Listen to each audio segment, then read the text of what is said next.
सुप्रभात। मैं आपका अशोक सर आज ऑनलाइन क्लास में कक्षा 4 की पाठ जैसा सवाल वैसा जवाब का दूसरा भाग लेकर प्रस्तुत हुआ हूँ। बच्चों, दूसरा भाग शुरू करने से पहले मैं इस पाठ का पूर्ण अवलोकन एक बार कर देता हूँ ताकि आपको पूरी कहानी समझने में कोई दिक्कत ना आए। हम यहाँ पर देखते हैं पाठ के शुरुआत में जो बादशाह अकबर है वह अपने मंत्री बीरबल को कुछ ज़्यादा ही पसंद करते हैं, जिससे क्या हुआ, दूसरे जो दरबारी है वे जलते हैं, विशेषकर ख्वाजा सरा। ख्वाजा सरा बड़े ही अभिमानी इंसान थे। उन्हें अपनी विद्या और बुद्धि पर काफ़ी अहंकार था। बच्चों, ख्वाजा सरा को अगर मौका दिया जाए तो वे बीरबल से इतना जलते थे कि अगर उनसे उनकी इच्छा पूछी जाए तो वे यही इच्छा रखेंगे कि बीरबल को हिंदुस्तान से निकाल दी जाए। इसी उधेड़-बुन में ख्वाजा सरा ने बीरबल को नीचा दिखाने के लिए कुछ कठिन प्रश्न तैयार किए और उन कठिन प्रश्नों को लेकर बादशाह अकबर के पास गए और उन्होंने कहा कि आप बीरबल को बड़ा बुद्धिमानी पुरुष मानते हैं। ऐसा नहीं है, आप उसकी बातों के धोखे में आ जाते हैं। मैंने 3 प्रश्न बनाए हैं, आप उनसे पूछिए। इन प्रश्नों का उत्तर वो नहीं दे पाएंगे और यह पता चल जाएगा कि बीरबल ख्वाजा सरा से अधिक बुद्धिमान नहीं है। बादशाह अकबर को बात मंजूर हो जाती है और वे ख्वाजा सरा के 3 सवालों को बीरबल के सामने प्रस्तुत करते हैं। उनका पहला सवाल होता है कि संसार का केंद्र कहाँ है, अर्थात यह पूरा जो दुनिया है उसका बीचों बीच हिस्सा जगह कहाँ है। आओ बच्चों, अब हम दूसरे भाग में कहानी का सारांश सुनते हैं।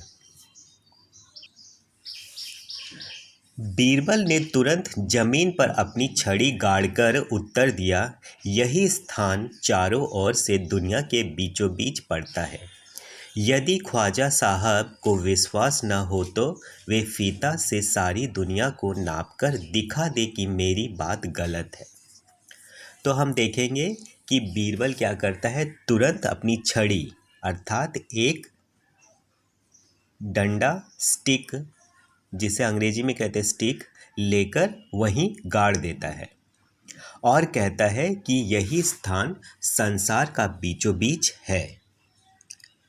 अगर ख्वाजा साहब को उन्हें गलत साबित करना है तो उन्हें नापने वाला फीता लेकर आना पड़ेगा और नाप कर दिखाना पड़ेगा कि बीरबल गलत है।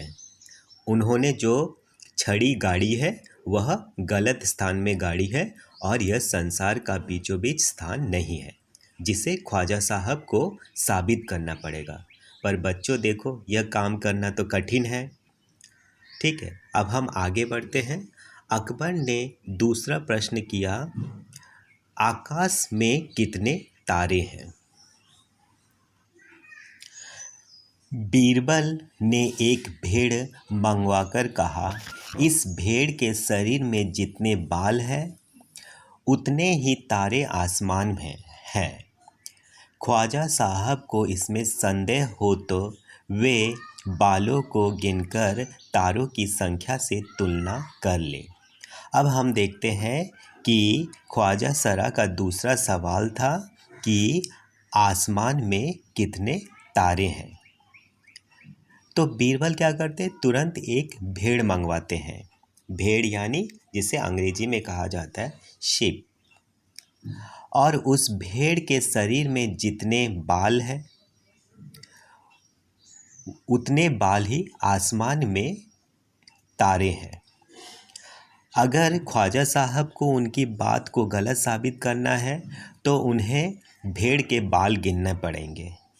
अर्थात बच्चों, यह काम करना भी कठिन है। तो ख्वाजा साहब के इस सवाल का जवाब बीरबल इस तरह से देता है। अब हम आगे बढ़ते हैं। अब अकबर ने तीसरा सवाल किया, संसार की आबादी कितनी है?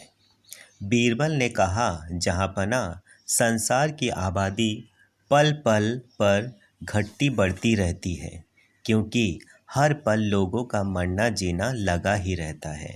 इसलिए यदि सभी लोगों को एक जगह इकट्ठा किया जाए तभी उसको गिनकर ठीक ठीक संख्या बताई जा सकती है। ख्वाजा सरा का जो तीसरा सवाल होता है, अकबर उसे बीरबल से पूछते हैं और वह सवाल होता है कि संसार की आबादी कितनी है, अर्थात संसार की जनसंख्या कितनी है।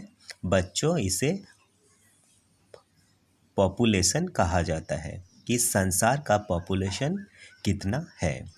बीरबल उसका जवाब देते हैं कि संसार की जो आबादी है, जनसंख्या है, वह पल पल में घटती बढ़ती रहती है। अर्थात एक ही पल में कहीं पर लोग मर रहे हैं तो कहीं बच्चे का जन्म हो रहा है। अर्थात निश्चित रूप से बताना यह कठिन है। यह तभी संभव है जब सभी लोगों को एक जगह इकट्ठा किया जाएगा और गिना जाएगा। परंतु यह कार्य करना तो कठिन है, क्योंकि पूरे संसार के लोगों को एक जगह इकट्ठा करना ऐसा संभव ही नहीं हो सकता। आगे देखते हैं। बादशाह तो बीरबल के उत्तरों से संतुष्ट हो गया, लेकिन ख्वाजा साहब नाक भौं सिकुड़ाकर बोले, ऐसे गोलमोल जवाब से काम नहीं चलेगा जनाब। तो बादशाह जो होते हैं वो बीरबल के उत्तर से खुश हो जाते हैं, संतुष्ट हो जाते हैं, क्योंकि ऐसे प्रश्नों का यही सही जवाब है। पर यहाँ जो ख्वाजा साहब है वे भौं सिकड़ाकर कहते हैं कि यह तो गोलमोल जवाब है। हाँ, इससे काम नहीं बनेगा, क्योंकि एकदम सही और स्पष्ट जवाब देना है। परंतु बच्चों, ऐसे सवालों का तो यही जवाब होना चाहिए। और बादशाह अकबर के हिसाब से बीरबल ने एकदम सही उत्तर दिया था। बीरबल बोले, ऐसे सवालों के ऐसे ही जवाब होते हैं। पहले मेरे जवाबों को गलत साबित कीजिए, तब आगे बढ़िए। बीरबल बोले कि मैंने जो उत्तर दिया है उस उत्तर को अगर मैंने गलत कहा है तो आपको साबित करना पड़ेगा, और तीनों उत्तर को साबित करना तो कठिन है और ये हो ही नहीं सकता है। तो इसलिए ख्वाजा साहब धरे के धरे रह जाते हैं। ख्वाजा साहब से फिर कुछ बोलते नहीं बना, क्योंकि ख्वाजा साहब तो बीरबल के उत्तर को गलत साबित कर ही नहीं सकते हैं। अर्थात हमें पता चलता है कि बीरबल काफ़ी बुद्धिमान थे और इसीलिए अकबर उसे ज़्यादा पसंद करते थे। क्या बच्चों, समझ में आया? अब हम अगले ऑनलाइन क्लास में इनके प्रश्न उत्तर को लेकर प्रस्तुत होंगे। धन्यवाद।